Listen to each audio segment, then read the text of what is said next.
Hey everybody, Scotty, on the way home from Devil's Bowl after Saturday night's action. How you doing, bud? You doing alright?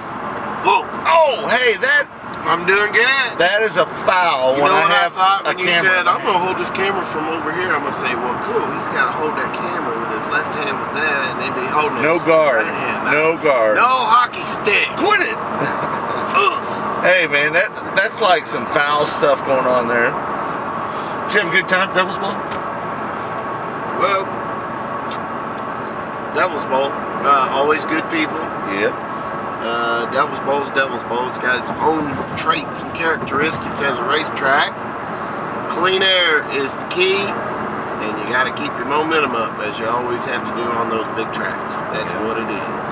So it's Devil's Bowl, another stop at Devil's Bowl, but more impressively, the new faces, not necessarily new, but names and faces getting on the podium and taking the wins that we're not normally used to seeing. Typically. Well, you know what? It's like that every year. Some come, some go. Some go, some blow. So that's just the way it is. Some people go on and do their own thing. Some people come back, revisit. It's always good to see those faces, though. But it was really cool to see Patrick Stasa win that first one. Hadn't won a region, let alone a national tour race, and leads every lap. And you know what, Scotty? I got to give the guy credit. He did it with pressure on him. John Carney and Christopher Bell were right there nipping at his tail tank the whole time. And well, you know what? He held up to the pressure. And that's how you want to win your first one. Absolutely. And the way that he won it, even more so, first 2/3 of the race was pretty ho-hum. He was gone with the win, and his race car was anchored down. But more impressively, got caught up in some back markers with second and third bearing down upon him with John Carney and who was third?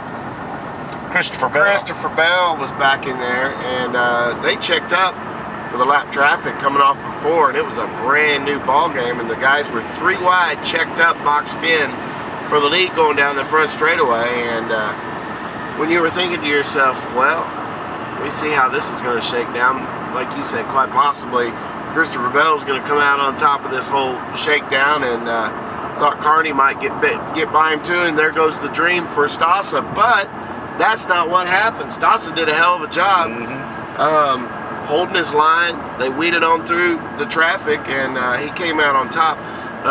Bell, being very talented, we know what he is. One of the best right now. Did not have as good of a race car as Stasa or your second place runner. Let me ask you this. We always say Christopher Bell's like one of the best right now in the game, right? I know what you're getting ready to ask me, and I'm thinking, Is he really one of the best, or is he just one of the best at ASCS 360 level? I mean, is he a World of Outlaw, one of the best? No. Everybody if gets, he had the equipment, would he be? Everybody gets humbled when they go race with the World of Outlaws. You can be as Right. badass as you think you want to be, Right. but if you go race with the World of Outlaws, we're proud of ASCS, our guys, whatever. There's no two ways about it. You go race with the World of Outlaws, you better step your ass up, or else you're just another guy trying to make the show. But here's what I'm saying. Yeah, he is talented. Yeah, he is the real deal. My only hopes for him, maybe he'll see this, maybe he won't. There's a young man named Kyle Larson, and there's a young man named Ricky Stenhouse Jr., who's wildly talented. They made the cut. They're making a lot of money, but here's the most important thing. Be true to your roots and where you came from. We were talking about that last night. And your dirt track peeps who were always there and who got you there in the first place. That's all I can say about that. Very, very talented young man, and he's good. He's a good kid, But hey, good personality. I think they're going to be fine, but I see how some people get lost. I was telling Scotty this last night. I see how some people get lost in the world of big-time racing because that's not reality. Well, it changes your lifestyle. You're constantly miraged with bullshit. It's not reality. Right. It's not the real world. No. to most people. Right. Especially And sometimes you lose hometown track boy of from Oklahoma, right? anybody. Anybody. It can happen to anybody. You know, the best person out there. It can happen to any of them. So, But anyway. you know, some of them can handle it better than others, and I think Kyle Larson is going to be fine. I don't think he will. I think he'll remember his his beats. mama and daddy, Yeah. Janet, his Yeah. papa. They have got that boy so grounded and so humble and true to his roots, and it's just in his nature anyway. But to answer your question about Christopher Bell, what was the question? What was the final answer on that? Christopher Bell, do you think he's is the he real deal? truly? No. We know he's real, but is he the talent that could go if he was in equal equipment, same equipment as any of the top World of Outlaw drivers? Would he outrun those guys or run up front with them? After a whole lot of seat time with those guys, that's Results wouldn't be immediate. No. I could be wrong. I'm just like to ask Brad Loyette. I just like to call him like I see him. Ask Jason Johnson. Let's be fair. Right? Buddy Loyette, I'll tell you the same thing. Right. Anyway, Jason Johnson and Johnny Herrera and Jeff Swindell, the most interesting things to me after 4 races. Well, all three of them will tell you they're not real thrilled with how they've come out of the gate. And more so, the likes of these newcomers. You know, Christopher Bell's not going to be with us.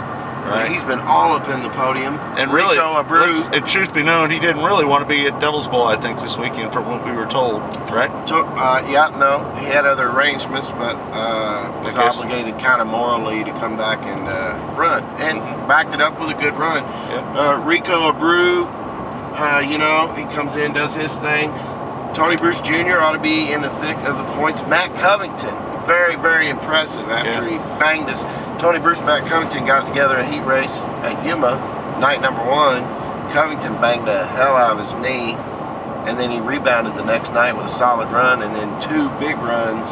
TBJ had a 17th and a DNF out at Yuma. So, interesting.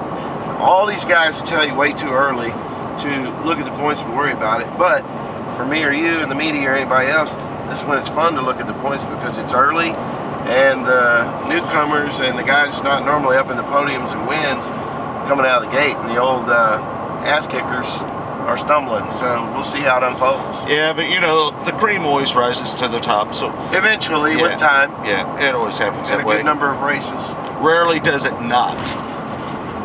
Yeah. Hey man, so we were watching a pretty cool movie going down the road the other day.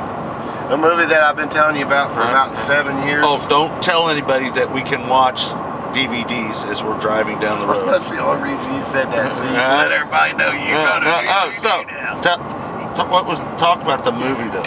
Oh, it's a cult classic, and really it's just stupidity, and it's humanity in its most ignorant form. Sadly enough, a story about one